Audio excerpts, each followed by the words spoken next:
Hey, salut tout le monde! Dans la vidéo précédente, on a commencé à faire notre boss, en lui donnant un combo. Dans cette vidéo, on va commencer par lui donner la capacité de se téléporter, après, on va lui ajouter un autre combo, et on finira par lui faire lancer son arme. Comme d'habitude, je remercie Ali Elzoheri. Je vous mets le lien vers sa chaîne YouTube en description et en bas de l'écran. Avant de commencer, j'aimerais corriger un petit problème avec notre ennemi mêlé. Vous avez sûrement remarqué, mais quand il fait sa spinning attack, il tourbillonne la première fois seulement. Donc, direction le dossier Characters et on ouvre BP ennemi mêlé. On va à notre event Spin Mesh. Vous allez voir, c'est tout bête. Au niveau de Spin Mesh Timeline, au lieu de passer par Play, on passe par Play from Start. Voilà, c'est tout. On peut compiler et quitter BP ennemi mêlé. Maintenant, on ouvre BP ennemi boss. On va s'attaquer à la téléportation du boss. Alors, ça ne va pas être réellement une téléportation, mais un déplacement très rapide. Donc, sous notre attaque combo 1, on fait un nouveau custom event qu'on appelle Téléport. On ajoute un input qu'on appelle Location et on met de type Vector. On ajoute un autre input qu'on appelle Attack Target et lui, on met de type Actor. Ensuite, on fait une nouvelle variable qu'on appelle isTeleporting et de type booléen. On commence par faire un get de notre variable isTeleporting et on appelle un not booléen. Puis, on appelle un branch. On relie le not boolean dans la condition et de true, on fait un set de notre variable isTeleporting et on coche le booléen. Après, on fait un get de character movement et on appelle setMovementMode. Dans new movement mode, on met flying. Cela évite d'avoir la friction avec le sol et donc d'avoir des effets indésirables. Ensuite, encore de character movement, on appelle setMaxFlySpeed. Et en valeur, on met 5000. Pour que ça ait l'air d'une téléportation, on fait aller le personnage très vite. Toujours de character movement, on appelle setMaxAcceleration. Et en valeur, on met 99 999. On met cette accélération car on veut être directement à la vitesse maximum possible. Puis, on fait un get de notre mèche. Et de ce get, on appelle setVisibility. Et on coche Propagate to Children. Donc, on cache le personnage et à la place, on mettra un effet visuel. Mais juste avant l'effet, on va faire en sorte d'ignorer les collisions avec le joueur ou les autres IA. Donc, on prend notre capsule component et on fait un get. De ce get, on appelle setCollisionResponseToChannel. Dans Channel, on met Pawn et dans New Response, on met Ignore. Ensuite, on appelle SpawnEmitterAttach. Bon, on n'a pas beaucoup d'effets, donc dans EmitterTemplate, on met PSparks. Ça nous donnera une traînée électrique lors du déplacement. Dans AttachToComponent, on met notre mèche. Puis pour éviter que l'effet soit au sol, dans AttachPointName, on écrit Spine01. Et de la return value, on fait un promote variable. On appelle la variable TeleportTrailEffect. Maintenant, une petite sécurité au cas où le personnage soit dans une animation, on appelle StopAnimeMontage. On laisse AnimeMontage vide, comme ça, peu importe l'animation en cours, elle sera stoppée. Ensuite, on appelle AIMoveTo. Depuis Pawn, on appelle Self et on relie Destination au début de l'event dans Location. Et Attack Target, on relie à Target Actor dans le AIMoveTo. Dans Acceptance Radius, on met 150. C'est la distance à laquelle notre IA peut attaquer. Alors, maintenant, on fait un nouveau custom event qu'on appelle Teleport End. À la fin de la téléportation, on veut tout remettre comme avant. Donc, on commence par stopper le personnage, on fait un get de character movement et on appelle stop movement immediately. Puis, on le fait repasser en mode marche vu qu'on l'a fait passer en mode flying. Depuis character movement, on appelle setMovementMode et dans new movement mode, on met walking. Ensuite, toujours de character movement, on appelle max acceleration et en valeur, on remet la valeur par défaut, donc 1500. Pour trouver la valeur par défaut, c'est simple, on sélectionne character movement et dans les détails, on cherche acceleration. Puis, on affiche à nouveau le personnage. Donc, on fait un get du mesh et on appelle setVisibility. Et on coche new visibility et propagate to children. On continue, on fait un get de capsule component et on appelle setCollisionResponseToChannel. Dans Channel, on met Pawn et dans New Response, on met Block pour réactiver la collision. Après, on fait un nouveau event dispatcher qu'on appelle onTeleportEnd. On fait donc un call onTeleportEnd car dans notre behavior tree, on aura besoin de savoir quand est-ce que la téléportation est finie. Ensuite, on appelle un délai. Et en durée, on met 0,5 secondes. De complete, on fait un set de isTeleporting sans cocher le booléen. Car c'est bon, la téléportation est finie. Et enfin, on fait un get de teleport trail effect et on fait un clic droit dessus, puis convert to validated get. Du pin teleport trail effect, on appelle destroy component. On retourne à notre AI move to et de onSuccess et onFailed, on appelle teleport end. Dernier petit détail, on retourne au branch au début de l'event et de false, on appelle un delay until next tick. Puis on fait un call on teleport end. On range nos events.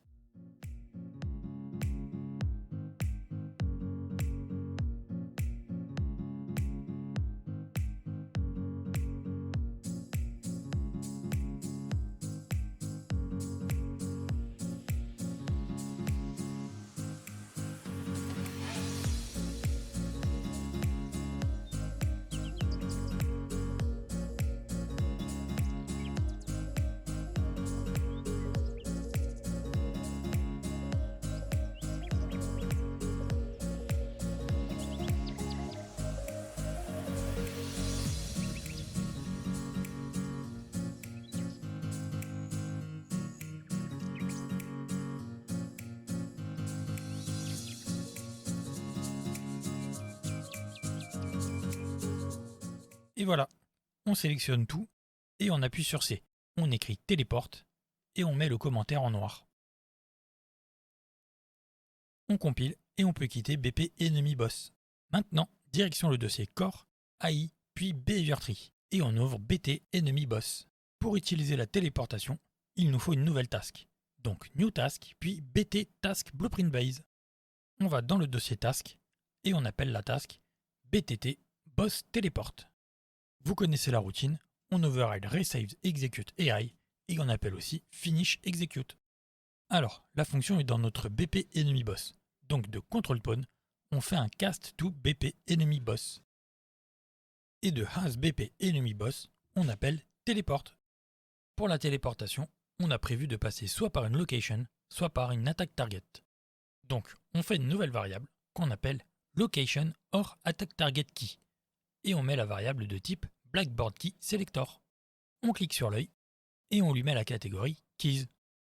Ensuite, on fait un get de notre variable et on appelle getValueAsActor. On relie la return value dans attack target et pour la location, on ne peut pas faire les deux en même temps. Donc de getBlackboardValueAsActor, on appelle isValid. On relie l'exec au cast et isValid au teleport. On duplique teleport qu'on connecte dans isNotValid et on relie as BP enemy boss dans la target. Puis de location or actor target key, on appelle getValueAsVector qu'on relie à location. Maintenant, de has BP enemy boss, on appelle assign on teleport end qu'on met à la suite des deux téléports.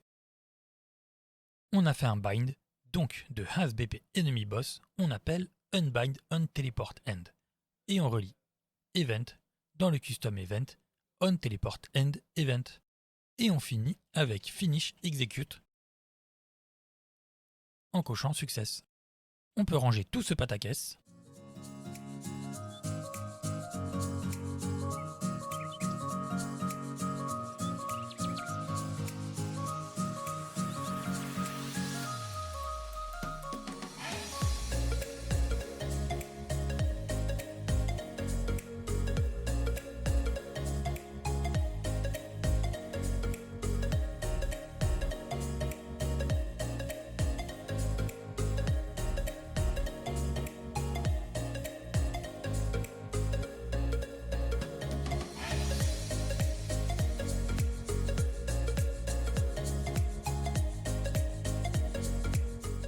Et voilà, on compile et on quitte BTT Boss Teleport.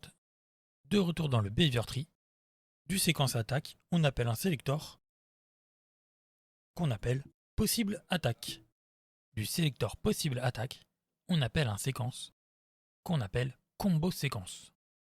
On met notre combo 1 dans le combo séquence et du combo séquence, on appelle BTT Boss Teleport qu'on place à gauche de combo 1. Dans les détails, dans Location or Attack Target Key, on met Attack Target. Ensuite, on fait un clic droit dessus et dans Add Decorator, on choisit Blackboard. On sélectionne le Blackboard Based Condition et dans les détails, dans Blackboard Key, on met Distance to Attack Target. Puis, dans Key Query, on met Is greater than or equal to. Et dans Key Value, on met 250.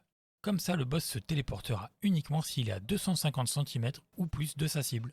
Alors, là, on a quand même un problème. Si le boss est en dessous de 250 cm de distance, il ne va pas se téléporter. On va donc avoir un fail et ça va échouer toute la séquence. On fait donc un clic droit sur Boss Teleport et dans Add Decorator, on choisit Force Success. Comme cela, la séquence ira jusqu'au bout, que la téléportation fonctionne ou pas. Bon, après la téléportation, on appelle un focus et dans les détails, dans Focus Target Key, on met Attack Target. Comme ça, après la téléportation, le boss fera face à sa cible. Et à la fin, après combo 1, on appelle un wait de 1 seconde qui permettra au joueur d'attaquer un minimum.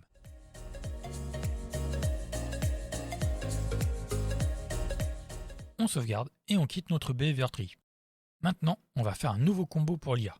Donc direction le dossier Projet YT, Animation puis Séquence. On fait un clic droit sur A Light Attack 1 et dans Create, on choisit Create Anime Montage. On appelle l'anime montage AM Combo 2 et on le déplace dans le dossier Anime Montage. On va donc dans le dossier Anime Montage et on ouvre AM Combo 2. En bas à droite, dans Asset Browser, on cherche A Light Attack 2 et 3 et on les ajoute dans la timeline. Ensuite, dans Notifies, on renomme le 1 en Waypoint Trace. Puis, dans la timeline, on fait un clic droit et dans Add Notify State, on choisit Waypoint Trace. On place la notification comme ceci pour la première attaque.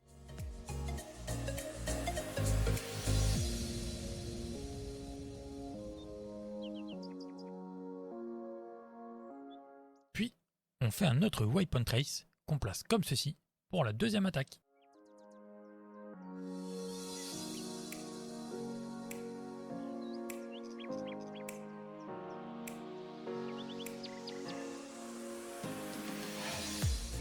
Et pour la troisième attaque, dans Notify, on clique sur la petite flèche et Add Notify Track. On appelle la piste Montage Notifies, puis on fait un clic droit dans la timeline et dans Add Notify, on choisit Montage Notify. On place la notification dans la troisième attaque au moment où l'arme touche le sol.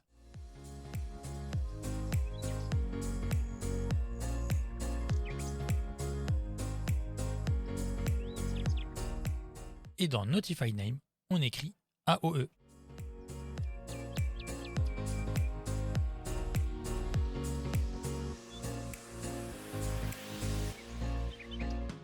On peut sauvegarder et quitter l'anime montage. On a notre animation, donc maintenant on va dans le dossier Projet YT, puis Data Table, et on ouvre DT Skills. On sélectionne la ligne Boss Combo 1, puis on clique sur Duplicate.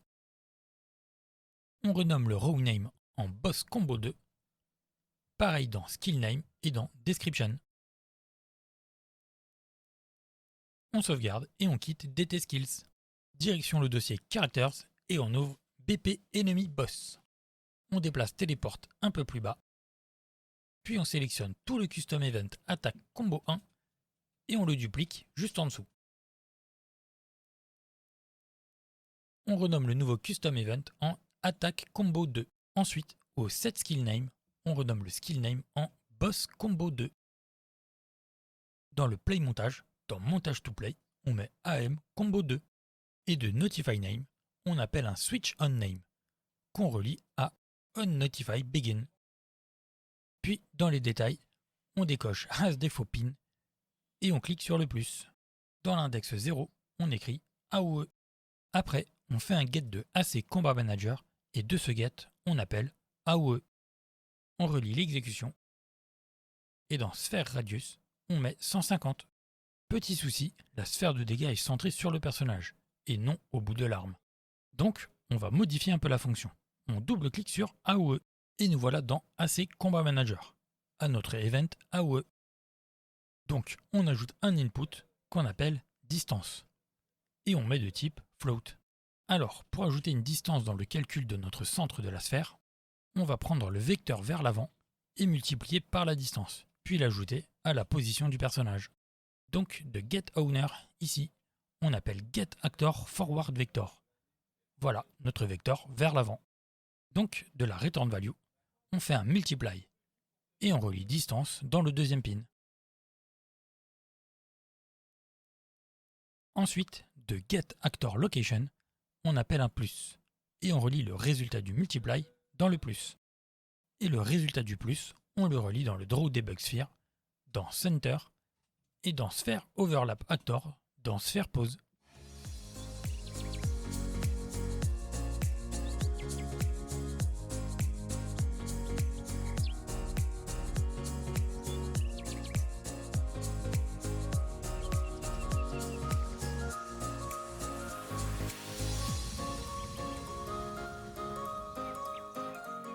On compile et on peut quitter notre combat manager. De retour dans notre ennemi boss, dans AOE, on met distance à 220.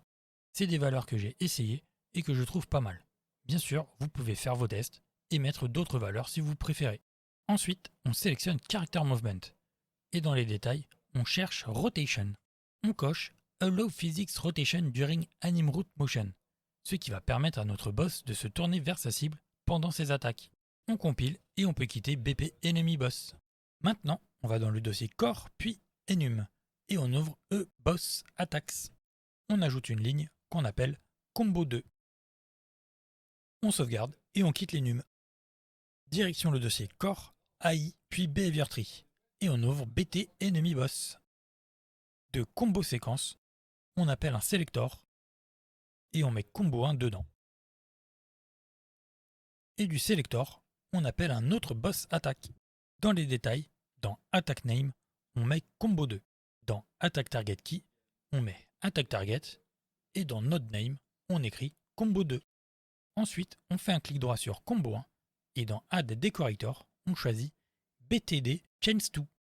Dans les détails, dans Chance, on met 0,5. Puis on double-clique sur Combo 1 ou 2 pour ouvrir et modifier BTT Boss Attack. Dans la fonction Attack Based on Name de BossRef, on appelle Attack Combo 2. On relie dans le switch à Combo 2 et de la return value de Get Blackboard Value as Actor, on relie dans Attack Target. On compile et on peut quitter BTT Boss Attack et le Behavior Tree. Voilà, notre boss a donc une téléportation et deux combos qui sont choisis aléatoirement avec 50% de chance chacun. Maintenant, on veut que le boss lance son arme. Donc, direction le dossier Core, puis Actor. Et on fait un clic droit, puis New Folder. On appelle le dossier Projectile, et on va dedans. On fait un clic droit, puis Blueprint Class, et on clique sur Actor. On l'appelle BP Projectile Base, et on l'ouvre. Dans les components, on commence par ajouter une Box Collision, qu'on appelle Box Collision, et on déplace la Box Collision sur Défaut Scene Route, ce qui va le remplacer. Ensuite, dans les détails de notre Box Collision, dans Box Extent, on met 25, 25 et 25. Puis on descend et dans Collision Preset, on met Custom. Juste en dessous, dans Collision Enable, on met Collision Enable, Query and Physics. Et en dessous, on met Visibility et Camera en Ignore. Après, dans les components, on ajoute une arrow qui nous sert à voir dans quelle direction est tourné l'objet. Donc dans les détails, dans Location X, on met 25. Et dans Scale, on met 0,5. Car elle est vraiment grosse, cette flèche. On continue avec un nouveau component. On ajoute un Static Mesh. Dans les détails, dans Static Mesh, on met Material Sphere. Bon, il y en a deux. On prend celle du Starter Content.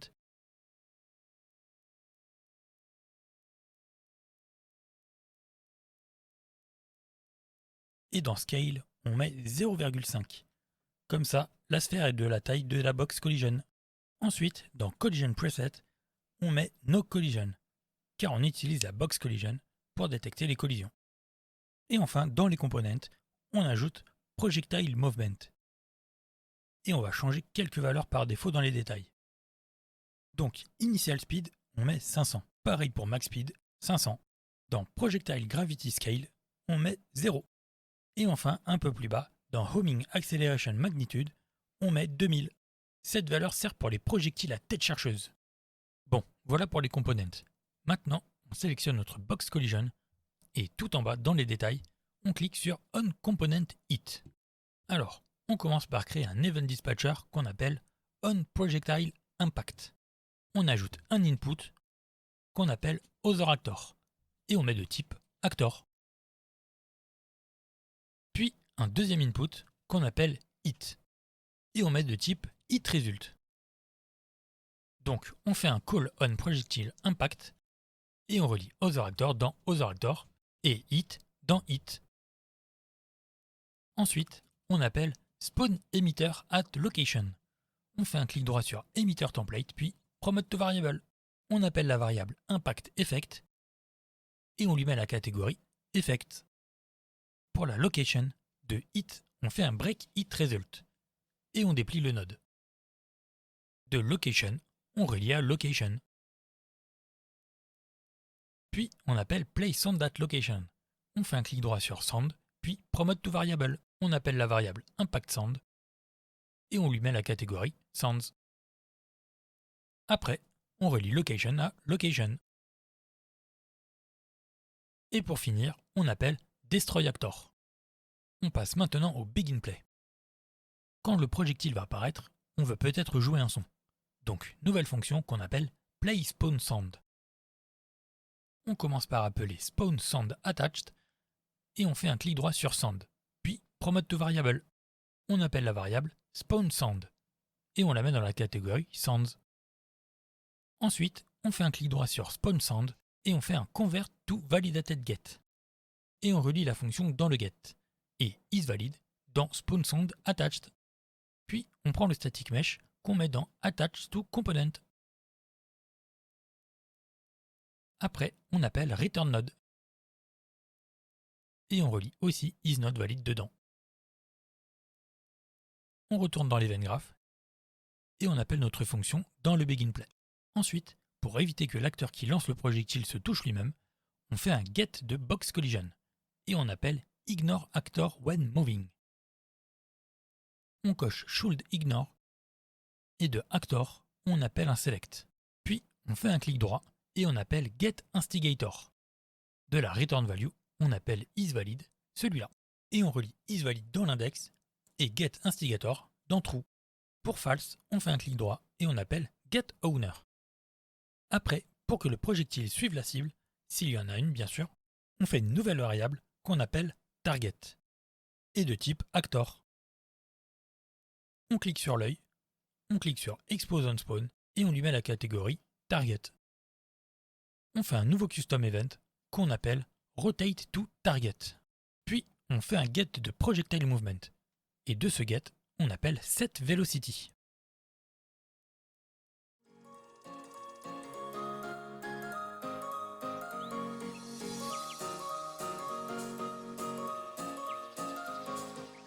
Ensuite, on fait un get actor location et de la return value, on appelle get unit direction. Donc, dans quelle direction? La target. Donc, on fait un get de notre variable target et on appelle get actor location qu'on relie dans tout. De la return value de get unit direction, on appelle un multiply et on va multiplier par la vitesse. Donc, on fait une nouvelle variable qu'on appelle speed et de type float. On compile pour mettre en valeur par défaut 500 et on en profite pour cocher instance editable et expose on spawn ainsi que lui donner la catégorie projectile settings. On met notre variable speed dans le multiply et on relie le résultat dans le setVelocity. On retourne au begin play et à la fin, on met un get de notre variable actor. Puis on fait un convert to validated get.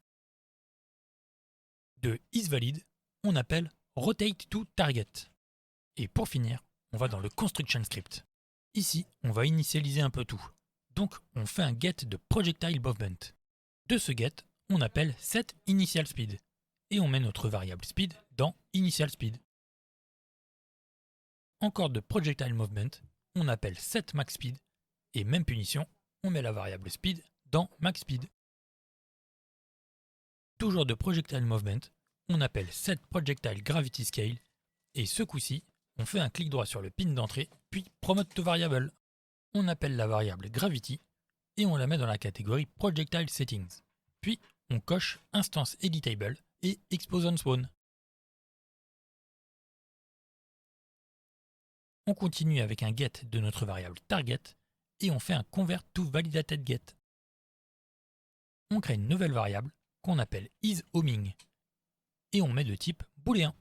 Dans les détails, on coche instance editable et expose on spawn, puis on met la variable dans la catégorie projectile settings. Donc, on fait un get de notre variable isHoming et on appelle un branch. On relie isValid au branch isHoming dans la condition. Et de projectile movement, on appelle setIsHomingProjectile. Et on relie à true. Et on coche le booléen. Et encore une fois, de projectile movement, on appelle setHomingTargetComponent. De target, on appelle routeComponent, qu'on relie à HomingTargetComponent. On peut ranger tout ça.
Et voilà, on compile et on peut quitter BP Projectile Base. On fait un clic droit sur BP Projectile Base, puis Create Child Blueprint Class. On l'appelle BP Projectile Spinning Sword et on l'ouvre. Dans les components, on sélectionne Box Collision. On clique sur Add et on ajoute une scène qu'on appelle Rotation Point. On sélectionne la scène, puis à nouveau dans Add, on ajoute un Static Mesh. Le nom, peu importe, on peut l'appeler Waypoint par exemple. Donc, dans Static Mesh, on met GS Project YT. Puis, on sélectionne Static Mesh dans les components.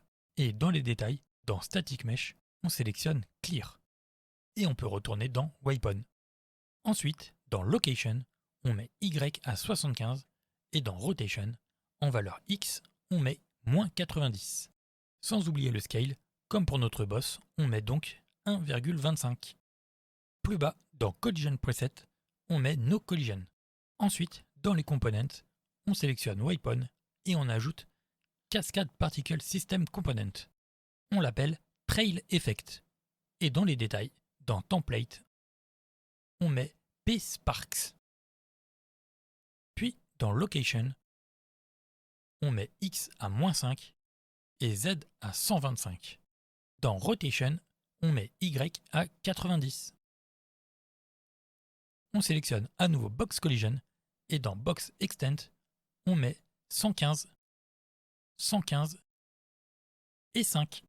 On peut maintenant aller dans l'Event Graph. On crée un nouveau Custom Event qu'on appelle Spin Sword. Ensuite, on appelle Add Timeline. On l'appelle Rotation Timeline et on double-clique dessus. Dans Length, on met 0,3. Puis, on clique sur Plus Track et Add Float Track. On l'appelle Z Rotation et on fait un clic droit dans la timeline. On sélectionne Add Key to Curve Float. Dans Time, on met 0 et dans Value, pareil, 0. On fait un autre clic droit dans la timeline et Add Key to Curve Float. Et ce coup-ci, dans Time, on met 0,3 et dans Value, on met moins 360. On retourne dans l'Event Graph et on relie SpinSword dans Play from Start. Ensuite, on fait un get de Rotation Point et on appelle SetWorldRotation, qu'on relie à Update. On fait un clic droit sur New Rotation, puis Split Struct Pin. De Rotation Point, on appelle GetWorldRotation. Et de la Return Value, même punition, Split Struct Pin.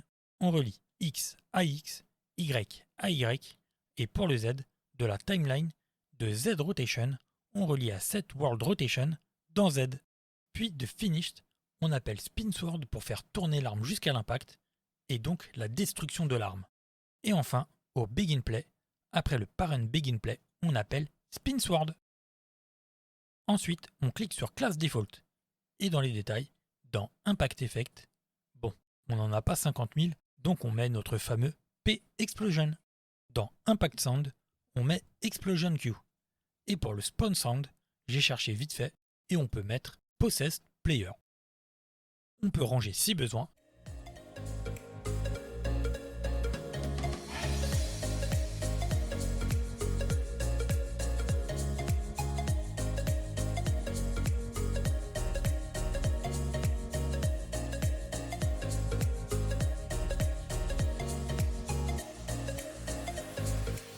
Puis on compile et on quitte Projectile Spinning Sword.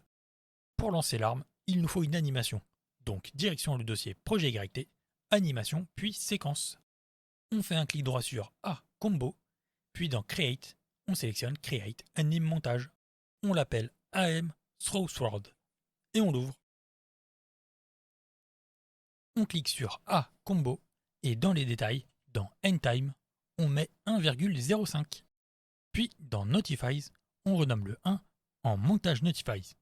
Et dans la timeline, on fait un clic droit et dans Add Notify, on choisit Montage Notify. On place la notification vers 0,65.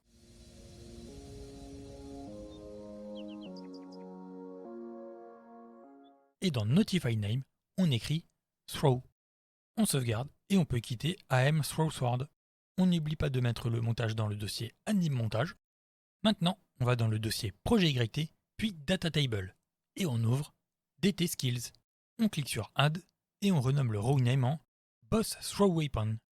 Comme d'habitude, on renseigne tout dans le row editor. Donc, dans Skill Name, on écrit Boss Throw Weapon. Pareil dans Description, on écrit Boss Throw Weapon. Dans Thumbnail, on cherche logo et on met UE4 logo. Dans Cooldown, on met 15 secondes.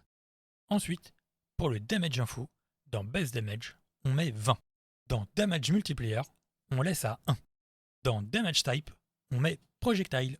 Dans Damage Response, on met Hit Reaction. Et dans les booléens, on coche juste Can be blocked. On sauvegarde et on peut quitter DT Skills.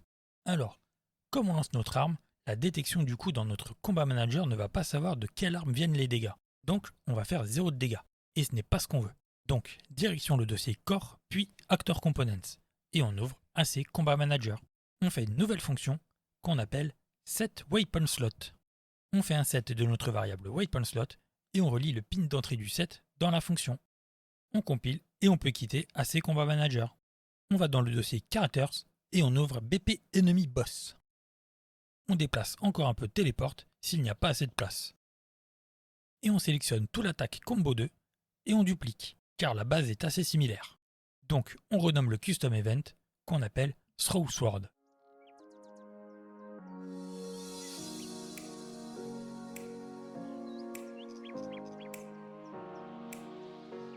Puis à la fonction setSkillName, dans SkillName, on écrit Boss Throw Weapon. Après setSkillName, on fait un peu de place, car comme je vous l'avais dit, vu qu'on lance notre arme, on ne sait pas de quelle arme il s'agit. Donc, de AC Combat Manager, on appelle setWeaponSlot. Et dans Weapon Slot, on met Weapon Main Hand. Ensuite, toujours de AC Combat Manager, on appelle setDamageInfo. Souvenez-vous, cette fonction récupère les dégâts de l'arme et les ajoute aux dégâts de base de notre Data Table. Normalement, cette fonction est appelée lors du Waypoint Trace dans l'animation d'attaque. Mais pour cette attaque, nous n'avons pas de Waypoint Trace. Ensuite, à la fin, on peut supprimer les deux AC Damage System avec le Set is Interruptible ainsi que AOE. Puis, on sélectionne le switch et on renomme l'index 0 en Throw. Au moment où l'arme est lâchée, on va la faire disparaître. Ou récupérer l'arme, dans AC Combat Manager bien sûr. On fait un get de AC Weapon Manager et on appelle Get Main Weapon. On a l'arme, mais pour la faire disparaître, on ne va pas la déséquiper. On va juste cacher le mesh. Donc, de la Return Value, on appelle Get Item Mesh et de là, on appelle Set Visibility. Si vous avez ajouté des effets à votre arme ou autre chose, vous pouvez cocher Propagate to Children. Une fois l'arme invisible, on appelle Spawn Actor from Class. Et dans Class, on met BP Projectile Spinning Sword. Ensuite, on fait un clic droit sur Spawn Transform, puis Split Strike Pin pour faire apparaître notre projectile au bon endroit. Donc dans la main, on fait un get de notre mesh et on appelle Get Socket Location. Dans In Socket Name, on écrit Hand Air et on relie la Return Value dans Spawn Transform Location. Puis on a quelques options qui sont apparues. Donc on a la target, c'est assez simple. Au début de la fonction, on a notre attaque target qu'on relie dedans.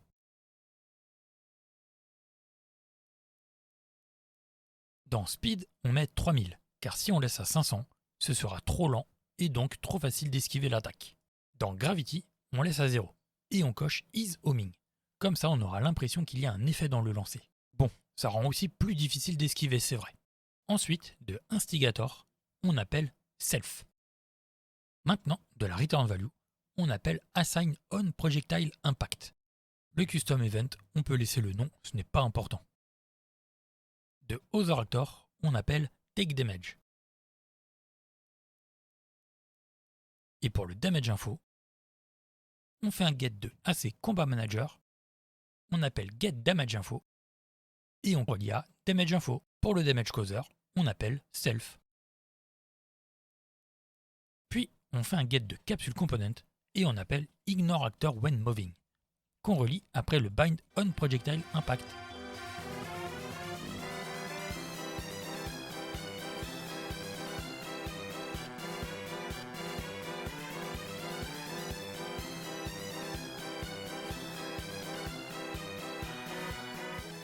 On relie la Return Value du Spawn Actor dans Actor et on coche Should Ignore. Sinon, le projectile va toucher le lanceur et lui faire des dégâts, ce que nous ne voulons pas. Et pour finir avec cette attaque, il faut faire réapparaître l'arme. Donc de OnComplete et OnInterrupt, juste avant Attack End, on fait un copier-coller de AC Weapon Manager, Get Main Weapon, Get Item Mesh et Set Visibility. On coche New Visibility pour faire apparaître l'arme. Bon, on range tout ça.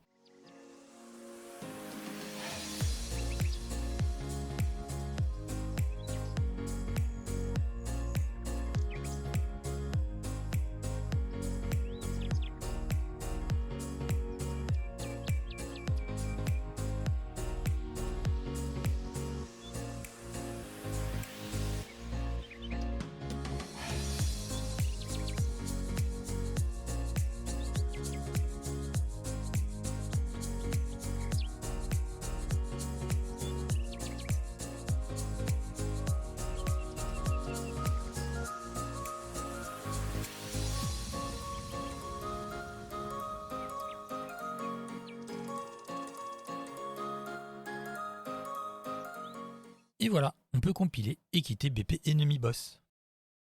Direction le dossier Core, puis Enum, et on ouvre E-Boss Attacks. On ajoute une ligne qu'on appelle Throw Weapon. Puis on sauvegarde et on quitte l'Enum. Avant de faire le Behavior Tree, on va faire en sorte que le boss se téléporte aux 4 coins de la map pour lancer son arme. On va donc utiliser l'EQS pour ça. Et vous allez voir, c'est assez simple. On commence par aller dans le dossier Project, Asset, puis Tools. On fait un clic droit, puis Blueprint Class, et on sélectionne Actor. On l'appelle BP POI pour Point of Interest. Pas besoin de l'ouvrir, on place juste un à chaque coin de la map, comme ceci.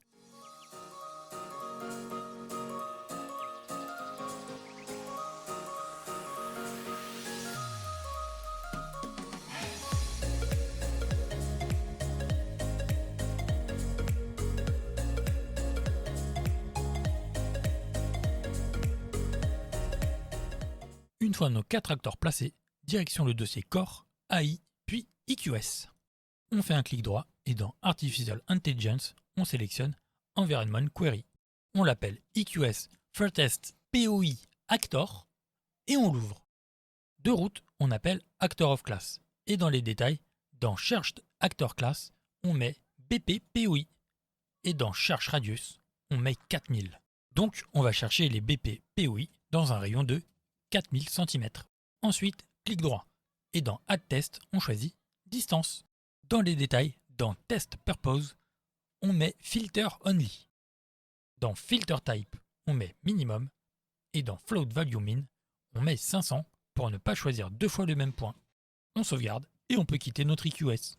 Maintenant, on retourne dans le dossier AI, on va dans Behavior Tree et on ouvre BT Enemy Boss. Alors, de possibles attaques, on appelle un nouveau séquence à gauche. On appelle le séquence Throw Sword Sequence. De cette séquence, on appelle un autre séquence, vous verrez après pourquoi. Et dans cette séquence, on commence par faire un Clear Focus. Puis on appelle Run EQS. Dans les détails, on met EQS First POI Actor. Dans Run Mode, on choisit Single Random Item from Best 25%. Et dans Blackboard Key, on met Point of Interest. Ensuite, on appelle Boss Teleport. Et dans Location or Attack Target Key, on met Point of Interest. Après, on se tourne vers la cible, donc on fait un Focus. Et dans Focus Target Key, on met Attack Target. Et enfin, on appelle Boss Attack. Dans les détails, dans Attack Name, on met Throw Weapon. Dans Attack Target Key, on met Attack Target. Et dans Node Name, on écrit Throw Sword. On fait donc un double clic sur Throw Sword pour ouvrir BTT Boss Attack. Et dans la fonction Attack Based on Name, de BossRef, on appelle Throw Sword, qu'on relie au switch dans Throw Weapon. Et du Get Blackboard Value as Actor, on relie dans Attack Target. On compile et on peut quitter la task. De retour dans le Behavior Tree, on fait un clic droit sur le séquence et dans Add Decorator, on choisit Loop. Et on met le nombre de fois qu'on veut que la séquence se répète. 3, je trouve ça pas mal. Ensuite, on fait un clic droit sur Throw Sword Sequence et dans Add Decorator, on choisit Skill Cooldown. Dans les détails, dans Row Name, on met Boss Throw Weapon. On sauvegarde et on peut quitter le Behavior Tree. Avant de terminer, on va ajouter une attaque rapide après avoir fait les lancers d'armes. Donc, direction le dossier Projet YT, Animation, puis Anime Montage. Et on duplique AM Throw Sword. On appelle l'anime montage AM Quick Attack. Et on l'ouvre. On supprime le montage Notify Throw et on renomme montage Notify en Weapon Trace. On fait un clic droit dans la timeline et dans Add Notify State, on choisit Weapon Trace. Vous connaissez maintenant, on place la notification à peu près comme ceci.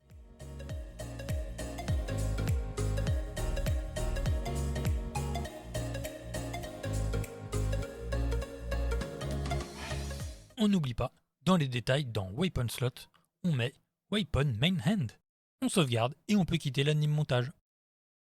La suite, on va dans le dossier Projet YT, puis Data Table, et on ouvre DT Skills. On clique sur Add et on renomme le row name en Boss Quick Attack. Bon, on fait ça vite fait, on a l'habitude. Donc dans Skill Name, on écrit Boss Quick Attack. Même chose dans Description, on écrit Boss Quick Attack. Dans Thumbnail, on cherche Logo et on choisit UE4 Logo. Dans Cooldown, on laisse à 0. Dans Base Damage, on met 15. Dans Damage Type, on met Melee. Dans Damage Response, on met Hit Reaction. Et on coche Can be blocked et Can be parried. Voilà, on peut sauvegarder et quitter DT Skills. Direction le dossier Characters et on ouvre BP Enemy Boss. On descend encore un peu Téléport si on n'a pas assez de place. Et on fait un copier-coller de Attaque Combo 1. Comme ceci.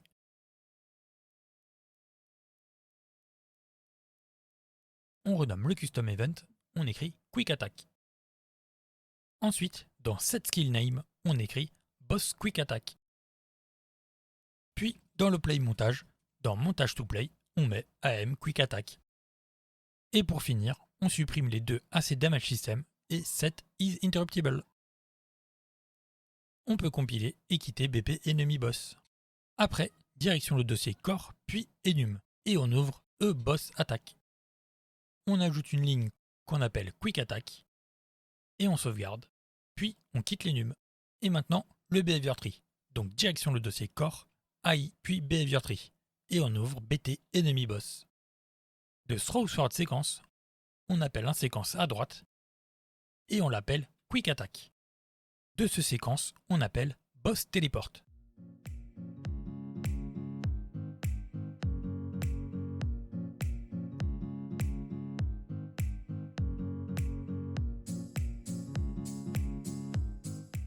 Dans les détails, dans location or attack target key, on met attack target. Ensuite, de quick attack, on appelle boss attack. Dans les détails, dans attack name, on met quick attack. Dans attack target key, on met attack target. Et dans node name, on écrit quick attack. Puis, on fait un double clic sur quick attack. Dans la fonction attack based on name, de bossref, on appelle quick attack. Et de get blackboard value as actor, on relie à l'attack target. On compile et on peut quitter BTT boss attack. Et on sauvegarde et on peut aussi quitter le behavior tree. Alors, avant de cliquer sur play, on va nettoyer un peu la map. Donc, on supprime tous les blocs qui gênent, ainsi que ce qui n'est pas très utile.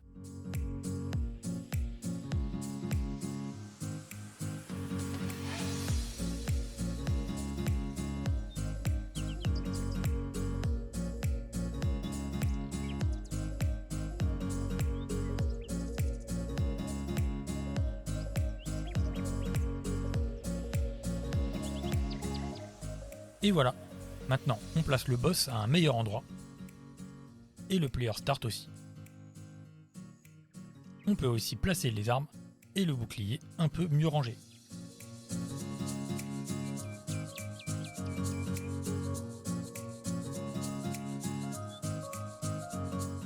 On clique sur play. Et on va ramasser l'arme qu'on veut. Et quand on approche du boss, il commence son cycle. Il se téléporte. Oh, c'est pas normal ça. Bon, on fait échappe et on va corriger ça. Donc, direction le dossier core, actor, puis projectile. Et on ouvre BP projectile base. On sélectionne la box collision et dans les détails, on descend et dans collision preset, dans les object response, on les met tous sur bloc. On compile et on peut quitter BP projectile base. On clique sur play. On retourne prendre le bouclier et une arme. On va voir notre boss. Et ce coup-ci, quand il lance son arme, c'est bon, il peut nous toucher. Ensuite, il fait une attaque rapide au corps à corps. Après, il fait un combo.